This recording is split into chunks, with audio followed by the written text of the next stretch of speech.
জীবনে চলতে গেলে কিন্তু অনেক বাধা আসবে। আর এই বাধা যদি আপনি নিজে অতিক্রম করতে পারেন, তাহলে কিন্তু দেখবেন একদিন সফলতা আপনার কাছে চলে আসবে। হ্যালো এভরিওয়ান, আসসালামু আলাইকুম। সিদ্দিকাস কিংডম থেকে আমি আয়েশা সিদ্দিকা আছি আপনাদের মাঝে। কাছে দূরে, দেশ কিংবা দেশের বাহিরে যে যেখান থেকে বসে আমার আজকের ভিডিওটি দেখছেন, আশা করছি সবাই ভালো আছেন।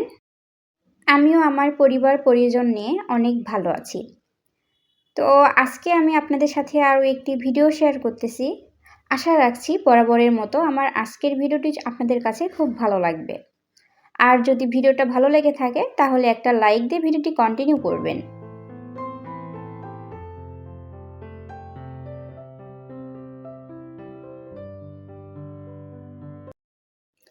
বেশিরভাগ সময় দেখা যায় যে আমি দুপুরেই একদম রাতের জন্য রান্নাবাড়ি করে রাখি।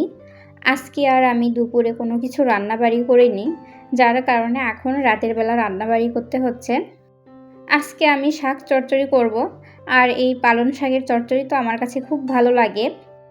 আর আমার একদিক থেকে সুবিধা হলো, কারণ রাতের বেলা যদি আমি রান্নাবাড়ি করে রাখি তাহলে সকালে উঠে আর রান্নাবাড়ি করতে হয় না। কারণ আমাদের পরিবারের সদস্য কিন্তু কম, মাত্র আমরা 2 জন থাকি। আর দেখা যায় যে 2 জনের জন্য রান্না করলে সেটা থেকেই যায়, আর সেটা দিয়ে তো আবার সকালে হয়ে যাবে। আসলে গৃহিণীদের সকাল সন্ধ্যা বলতে কোনো কথা নাই, তাদেরকে কিন্তু সবসময় এই রান্নাঘরেই থাকতে হয় বলা চলে। কারণ দেখা যায় যে তাদেরকে সকালেও রান্নাবাড়ি করতে হয়, আবার বিকেলের জন্য রাস্তা তৈরি করতে হয়, আবার অনেকেই আছে যে 3 বেলায় রান্না করে। আসলে তাদের এই রান্না থেকে কোনো ছুটি হয় না, তারা কিন্তু সবসময় এই রান্নাবাড়ি করে থাকে। আর তারা যদি একদিনের জন্য এই রান্নাবাড়ি থেকে ছুটি পায়, তারা আসলে যে কতটাই না খুশি হয়। কারণ রান্নার চিন্তা আসলে সবসময় মাথায় থাকে যে এখন কি রান্না করব, আবার পরে কি রান্না করব। আর এই টেনশনই মনে হয় সব গৃহিণীদের হয়ে থাকে। এত কাজ করার পরেও কিন্তু কোনো গৃহিণীর এ কাজ নিয়ে কিন্তু কোনো অভিযোগ থাকে না। আসলে সংসারের মায়ায় পড়লে এগুলো কাজ তাদের কাছে আসলে কোনো বিষয় হয়ে ওঠে না। শত কষ্ট হলেও তারা কিন্তু মুখ বুঝে এই সংসারের দায়িত্বটা পালন করে। চুলাতে আমি রান্না বসাই দিছি, তো রান্না বসাই দিয়ে যেই থালা বাসন জমা হয়েছিল তো সেগুলো আমি ধুয়ে রাখছি। আসলে এগুলো কাজ যদি আমি সাথে সাথে করি তাহলে কাজটা কিন্তু আমার কাছে খুব সহজ হয়ে যায়। আর এগুলো যখন জমা হয়ে যায় একবারে, তখন কাজ করতে করতে তো অনেক দেরি হয়ে যায়। আর এইগুলো ধোয়ার পরে আমি এই সিঙ্কটাও সুন্দর মতো পরিষ্কার করে নিলাম। আসলে রান্নাঘরটা যদি সুন্দরভাবে পরিপাটি করে রাখা যায় তাহলে সেটা দেখতে কিন্তু অনেক ভালো লাগে। আসলে সাজানো গোছানো প্রত্যেকটা জিনিসই কিন্তু খুব ভালো লাগে।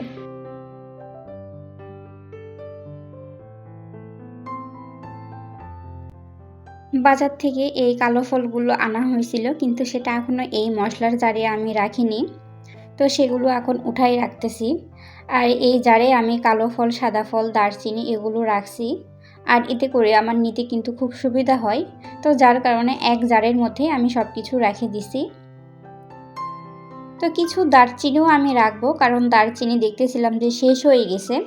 তো সেগুলো এখানে এখন রেখে দিব। আর এই কাজ করতে করতে প্রত্যেকবারের মতো আপনাদের একটা কথা মনে করিয়ে দিই। আপনি যদি আমার চ্যানেলের আজকে নতুন হয়ে থাকেন আর আমার ভিডিওটা যদি আপনাদের কাছে একটু হলেও ভালো লেগে থাকে, তাইলে কিন্তু আমার চ্যানেলটিকে সাবস্ক্রাইব করে দিতে পারেন। আর পাশে থাকা বেল বাটনটি অল অপশন চালু রাখবেন। এতে করে আমি যখন ভিডিও ছাড়বো আপনাদের কাছে নোটিফিকেশান চলে যাবে, আপনারা সময় সুযোগ বুঝে আমার ভিডিওটি দেখে নিতে পারেন। আর ফেসবুক থেকে দেখে থাকলে পেজটিতে ফলো দিবেন। যারা এই কাজটি করেছেন তাদেরকে জানাই অসংখ্য অসংখ্য ধন্যবাদ। এই শাকে কিন্তু আমি খুব কম পানি দিছি, কিন্তু দেখেন কতগুলো পানি বের হয়েছে। তো রান্নাবাড়ি শেষ করার পরে এখন এই তো এই আচারগুলো বানাইছিলাম, তো সেগুলো এখন বক্সে রাখতেছি। আর এটা বক্সে করে ফ্রিজে রেখে দিব। এর আগে তো আমি কখনো আচার বানাইনি, তো এই আচার বানানোর পরে ভাবতেছিলাম এই আচার কি আদৌ খাওয়া যাবে। কিন্তু সত্যি কথা বলতে এই আচারটা খাইতে কিন্তু অনেক মজার হয়েছিল। আর এটা রোদে দেওয়ার পরে কালারটা কিন্তু আরও অনেক সুন্দর হয়েছে। আসলে কোনো কাজ যদি আমরা না করি সেইটা কখনোই শিখতে পারবো না। যেরকম আমি এই আচার কখনো বানাইনি। তো ভাবতেছিলাম যে থাক বানাবো না। যদি বানাতে যাই এটা ভুল হয়। যার কারণে আমি খুব অল্প পরিমাণে আচার বানাই। আমি তো মনে করছিলাম যে ওই বক্সের মধ্যে এগুলো সব ধরে যাবে। কিন্তু তা আর হয় না। আবার নতুন করে আরেকটা বক্সে উঠাতে হচ্ছে। এগুলো আমি ফ্রিজে রাখবো আর মাঝে মধ্যে এগুলো বের করে রোদে দিতে হবে। আর রোদে দিলে কিন্তু এটার অনেক সুন্দর কালার আসে।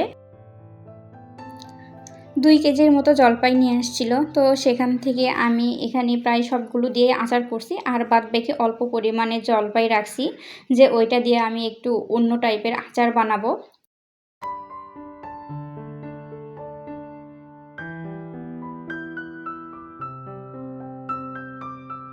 রাত ৯টায় আমার বর আমাকে বলতেছে তার নাকি চিকেন চপ খাইতে মন চাচ্ছে।